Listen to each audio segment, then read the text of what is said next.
വളരെയധികം ഇഷ്ടപ്പെട്ടു. ശങ്കരൻ നായർ എന്ന് പറയുന്ന ഒരു മലയാളിക്ക് ജാലിയൻവാലാ ബാഗ് കേസിൽ അദ്ദേഹം നടത്തിയ ഇടപെടലുകളാണ് സിനിമ. അപ്പം ഫിക്ഷണലാണോ എന്ന് ചോദിച്ചാൽ ചരിത്രവും ഫിക്ഷണലും കൂടെ ഇടകലർത്തിയാണ് എടുത്തിരിക്കുന്നത്. കുറേയധികം എലിവേറ്റിംഗ് ആയിട്ടുള്ള മൊമെൻറ്റ്സ് ഉണ്ടായിരുന്നു, ഗുസ്ബംസ് മൊമെൻറ്റ്സ് ഉണ്ടായിരുന്നു, ഇമോഷണൽ ആയിട്ടുള്ള മൊമെൻറ്റ്സ് ഉണ്ടായിരുന്നു. പിന്നെ കേരളത്തെ കാണിച്ചിരിക്കുന്ന അത്ര ശരിയായിട്ടാണെന്ന് ചോദിച്ചു കഴിഞ്ഞാൽ മലയാളമൊക്കെ പറയുമ്പോൾ നമുക്കറിയാമല്ലോ, അദ്ദേഹം തന്നെയാണ് ഡബ് ചെയ്തിരിക്കുന്ന മലയാളം. അപ്പോൾ അതിൻ്റേതായിട്ടുള്ള പ്രശ്നങ്ങളുണ്ട്. കേരളം എന്ന് പറഞ്ഞാൽ കഥകളിയാണെന്നുള്ള രീതിയിലുള്ള റെപ്രസെൻറ്റേഷൻ ചരിത്രത്തെ നല്ല രീതിയിൽ കാണിച്ചിട്ടുണ്ട്. ഇത് സർദാർ യുദ്ധം പോലത്തെ ഒരു ആൻറ്റി ബ്രിട്ടീഷ് ആൻറ്റി കൊളോണിയൽ ആയിട്ടുള്ള ഒരു ആസ്പെക്ട് പറയുന്ന സിനിമയാണ്. നല്ല നല്ല നല്ല സിനിമയാണ്. അധികം ആളുകളില്ലായിരുന്നു കാണാൻ. കുറച്ചുകൂടി ആളുകൾ ഡിസേർവ് ചെയ്യുന്ന ഒരു സിനിമയാണ്. നല്ല ക്വാളിറ്റി ഉണ്ട്, മേക്കിംഗ് ക്വാളിറ്റി ഉണ്ട്. നല്ല സിനിമാറ്റോഗ്രഫിയും എഡിറ്റിങ്ങും ലൈറ്റിങ്ങും, പ്രത്യേകിച്ച് ലൈറ്റിംഗ് ഒക്കെ പറയേണ്ടത് പഴയ കാലത്തെ ആ ഒരു ഫോട്ടോസ് എടുക്കുന്ന സമയത്ത് വരുന്ന ലൈറ്റിംഗ് ഒക്കെ നല്ല രീതിയിൽ ചെയ്തിട്ടുണ്ട്. എല്ലാവരും അഭിനയമൊക്കെ എങ്ങനെയുണ്ട്?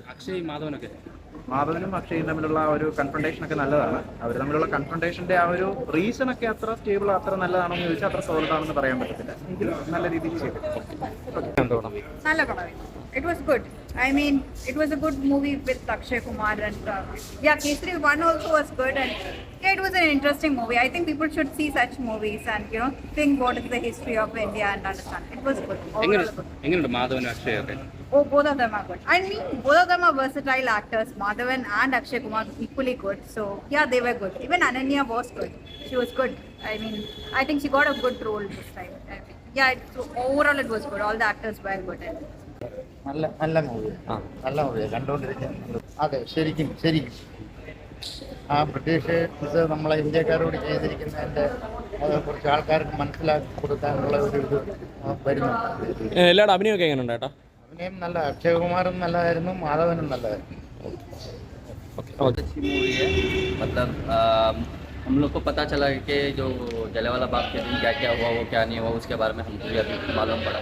सुना तो था कि जलियांवाला बाग में ऐसा कुछ चला था कि ब्रिटिश के साथ या हमारे इंडियन के साथ कैसा कैसा सुलूक हुआ था। उसके बारे में देख के बहुत अच्छा लगा। अच्छी मूवी है। अक्षय कुमार की भी एक्टिंग अच्छी थी, आर महादेवन की भी अच्छी थी, सब लोग की एक्टिंग अच्छी है। मतलब मूवी बहुत सेटिस्फाइड, बहुत अच्छा लगा, बहुत पसंद आया। Thank you. Making and direction सब अच्छा है, मेकिंग और सब कुछ बहुत बढ़िया एकदम। मतलब दिल में सुकून मिलता है जब मूवी देख के, ऐसा लगता है कि हाँ हम लोग उसके अंदर फील हो रहा है। उस हिसाब से बहुत अच्छी लगी मुझे। मेकिंग तो बहुत अच्छी है, साउंड, बैकग्राउंड वगैरह सब कुछ अच्छा था। Thank you.